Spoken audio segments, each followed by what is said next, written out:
సంచలనం సృష్టించిన సికింద్రాబాద్ సృష్టి టెస్ట్ ట్యూబ్ సెంటర్ కేసులో విస్తుపోయే నిజాలు వెలుగు చూస్తున్నాయి. సరోగసి ముసుగులో బిడ్డను కొని తెచ్చి ఇచ్చినట్లు తేలింది.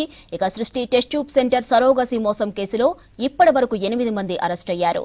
మరికొందరు పరారీలో ఉన్నారు. 2 రాష్ట్రాల్లోని సృష్టి బ్రాంచుల్లో పోలీసు బృందాలు వైద్యాధికారులతో కలిసి దర్యాప్తు చేస్తున్నారు. అరెస్టైన వారిలో సృష్టి టెస్ట్ ట్యూబ్ సెంటర్ నిర్వాహకులు డాక్టర్ నమ్రత, ఆమె కుమారుడు clinic manager Jayanth Krishna, Srushti Vizag branch manager Kalyani, lab technician, embryologist Chennarao, Gandhi ఆసుపత్రి anaesthesia assistant professor Nargula Sadanandam, అస్సాంకు చెందిన సిబ్బంది సంతోషి, మహమ్మద్ అలీ అదీక్, నస్రీన్ బేగం ఉన్నారు. ఇక క్లినిక్ లోని medical equipment, medicine, mobile phones, digital devices, case రికార్డులు, సరోగసి ఏవీపీ డాక్యుమెంట్లను స్వాధీనం చేసుకుని సీజ్ చేసినట్టు తెలిపారు పోలీసులు. అజయ్ లైవ్ లో అందిస్తారు. అజయ్, ఫెర్టిలిటీ సెంటర్ల మోసాలు, పోలీసుల విచారణ అప్డేట్స్ ఏంటి?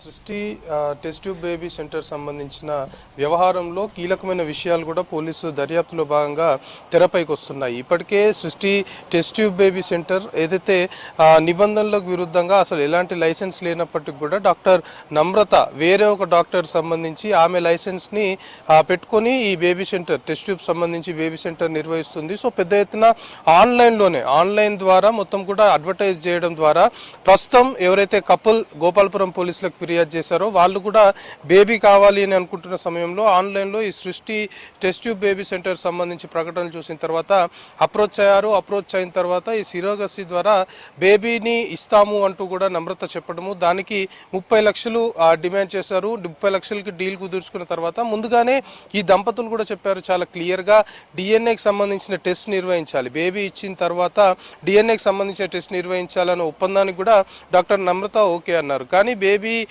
వన్స్ వీళ్ళు శాంపుల్స్ హైదరాబాద్లో డీల్ కుదుర్చుకున్నారు, కానీ శాంపుల్స్ విజయవాడలో ఇచ్చారు, డెలివరీ వచ్చేసి వైజాగ్లో అయింది అంటూ వైజాగ్లో బేబీని ఇచ్చిన తర్వాత ఆ బేబీకి సంబంధించి కొంతవరకు సిమ్టమ్స్ తేడా కొట్టడంతో డిఎన్ఏ పరీక్షలు నిర్వహించాలని డాక్టర్ నమ్రతను కోరిన తరుణంలో డాక్టర్ నమ్రత దానికి నిరాకరించింది. డిఎన్ఏ టెస్టులు నిర్వహించడానికి దాటేస్తూ వస్తున్న క్రమంలో ఎవరైతే దంపతులు ఉన్నారో బేబీని తీసుకున్న దంపతులు వేరే చోట డిఎన్ఏ టెస్ట్ చేయించినప్పుడు ఆ డిఎన్ఏ మ్యాచ్ కాలేదు. సో దాని ద్వారా ఇదంతా కూడా వెలుగులోకి వచ్చింది. అయితే ప్రస్తుతం ఈ సృష్టి టెస్ట్ ట్యూబ్ బేబీ సెంటర్ సంబంధించిన కేసులో ఒక విధంగా చైల్డ్ ట్రాఫికింగ్ అనే ఇష్యూ కూడా తెరపైకి వస్తుంది. చైల్డ్ ట్రాఫికింగ్ సంబంధించి ఎందుకంటే వీళ్ళకి సిరోగస్ ద్వారా బేబీని ఇస్తాము అని చెప్పారు, కానీ ఎక్కడ డిఎన్ఏ మ్యాచ్ కాకపోవడంతో వేరే వాళ్ళకి ఎవరైతే ఆ బేబీ జన్మనిచ్చారో వాళ్ళ బేబీని తీసుకొచ్చి వీళ్ళ బేబీ అంటూ చూపించి పెద్ద మొత్తంలో కూడా డబ్బులు తీసుకున్నారు అనేది చాలా క్లియర్గా ఈ కేసులో ఎస్టాబ్లిష్ అయిన తరుణంలో ఆ కోణంలో కూడా ప్రస్తుతం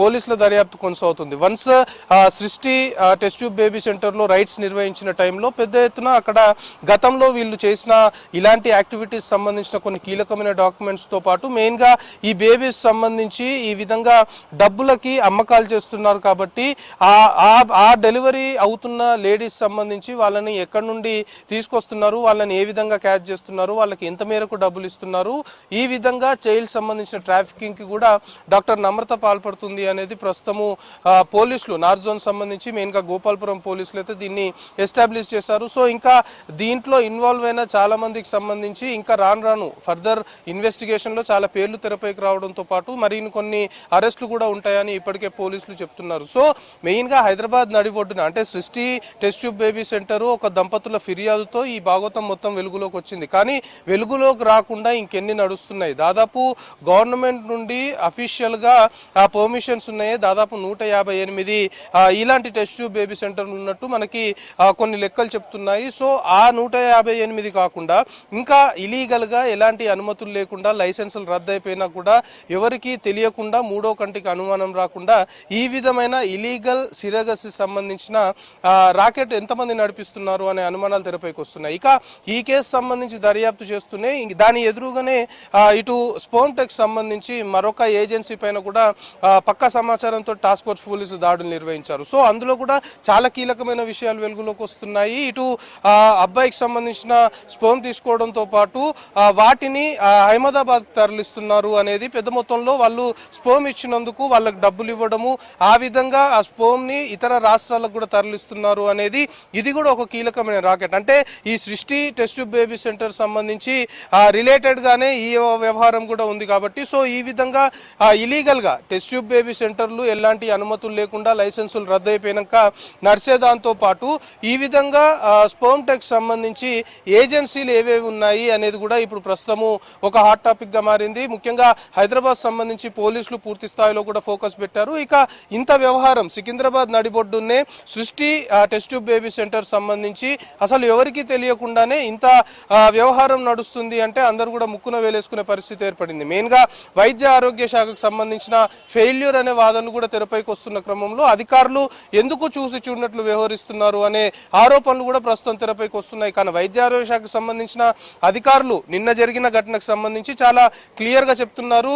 సృష్టి టెస్ట్ ట్యూబ్ బేబీ సెంటర్ సంబంధించి 2020లోనే ఆ లైసెన్స్ ని రద్దు చేశాము, వాళ్ళు కూడా క్లోజ్ చేస్తున్నాము అంటూ ఒకటి క్లారిటీ ఇచ్చారు. కానీ దాని తర్వాత రెగ్యులర్ గా దాడులు నిర్వహించడము, సర్ప్రైజ్ చెకింగ్స్ చేసినప్పుడు కూడా టెస్ట్ ట్యూబ్ బేబీ సెంటర్ ఎప్పుడు క్లోజే ఉంటుంది, ఎక్కడ ఓపెన్ ఉన్న దాఖలాలు లేవు. కానీ ఒక్కసారిగా దంపతులు ఎవరైతే కపుల్ ప్రస్తుతం ఫిర్యాదు చేశారో వాళ్ళు ఫిర్యాదు చేసిన తర్వాతనే ఈ ఎంటైర్ వ్యవహారం తెరపైకి వచ్చింది. సో ప్రస్తుతానికి సృష్టి టెస్ట్ ట్యూబ్ బేబీ సెంటర్ సంబంధించిన కేసులో 8 మందిని అరెస్ట్ చేశారు, 8 మందిని రిమాండ్కి తరలించారు. ఇప్పుడు పోలీసులు ఒకటే భావిస్తున్నారు, మెయిన్ గా నమ్రత ఆ లైసెన్స్ రద్దయిపోయినా కూడా ఇంకొక డాక్టర్ సంబంధించి లైసెన్స్ పైన ఆమె పుతం కూడా నడిపిస్తుంది కాబట్టి ఆ డాక్టర్ కి నమ్రతకున్న సంబంధాలు ఏంటి అనే దానిపైన ఆరా తీయడంతో పాటు మెయిన్ గా ఇంత కాలంగా ఈ వ్యవహారం నడుస్తుంది కాబట్టి ఎంతమంది నమ్రత లిస్ట్ లో ఉన్నారు, మెయిన్ గా ఇప్పుడు ఎవరైతే చైల్డ్ ట్రాఫికింగ్ అనే అంశం కూడా తెరపైకి వస్తుంది కాబట్టి ఎంతమందికి ఈ విధంగా నమ్మించి పిల్లల్ని అమ్మకాలు చేసింది, ఆ అమ్మే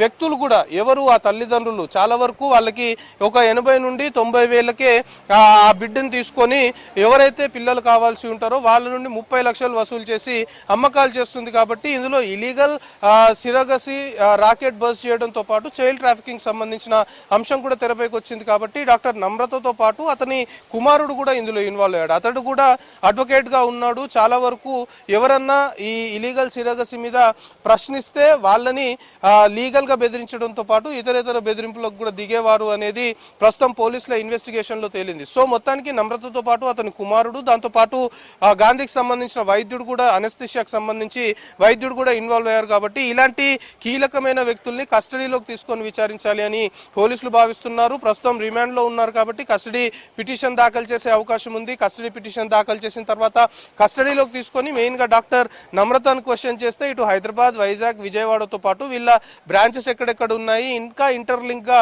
ఎవరెవరు వీళ్ళకి సపోర్ట్ చేస్తున్నారు, ప్రత్యక్షంగా కావచ్చు పరోక్షంగా కావచ్చు, ఈ టెస్ట్ ట్యూబ్ బేబీ సెంటర్లకు సంబంధించిన వ్యవహారంలో ఎవరెవరు ఉన్నారు అనే దానిపైన పూర్తి స్థాయిలో కూపిలాగానైతే పోలీసులు భావిస్తున్నారు. సో హైదరాబాద్ లో సృష్టి టెస్ట్ ట్యూబ్ బేబీ సెంటర్ భాగోతం వెలుగులోకి వచ్చిన తర్వాత ఇప్పటికైనా ఇటు వైద్య ఆరోగ్య శాఖ అధికారులు, పోలీస్ శాఖ, ఇతర శాఖలు సమన్వయంగా ఇలీగల్ గా నడుస్తున్న ఈ దందాకు సంబంధించి ఇంకా ఎవరెవరు ఇలాంటి సెంటర్స్ నడిపిస్తున్నారు, దాంతో పాటు ఈ స్పర్మ్ టెక్ సంబంధించిన ఏజెన్సీలు ఎక్కడెక్కడ నడుస్తున్నాయి అనే దానిపైన పూర్తి స్థాయిలో నిఘా పెట్టాల్సిన అవసరం ఉంది అనే వాదనలు తెరపైకి రావడంతో పాటు ఖచ్చితంగా అలాంటి వారిపైన చర్యలు తీసుకుంటేనే ఇలాంటివన్నీ కూడా పునరావృతం కాకుండా ఉండే అవకాశాలు ఉంటాయనే వాదనలు మాత్రం ప్రస్తుతం తెరపైకి వస్తున్నాయి. మాధురి.